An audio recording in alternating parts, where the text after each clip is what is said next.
dây dòng vial te hi pagpalang long te an si maboy pa nang matalaw tu dây dòng vial te hi pagpalang long te an si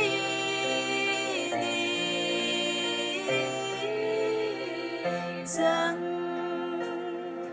mayroon pa'y nanakto di riyam ang haldilaw ngay sa tova su'y lingunin akan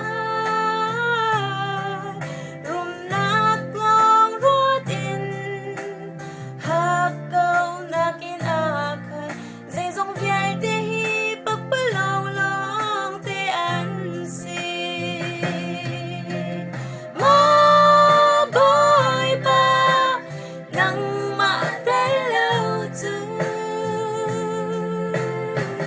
dây dòng vial te hi pagpalong long te an si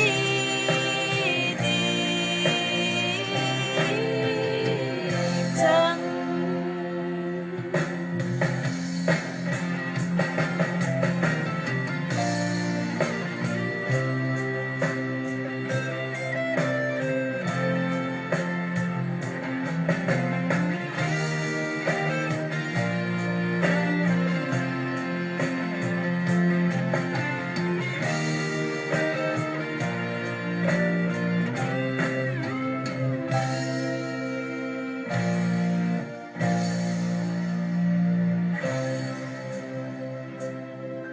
Bintang pa'y nanakto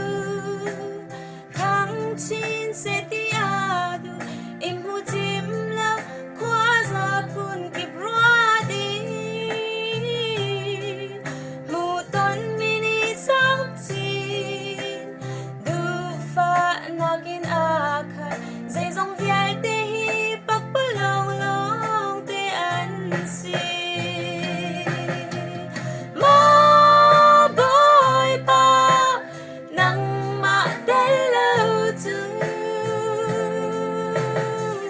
dây dòng vial te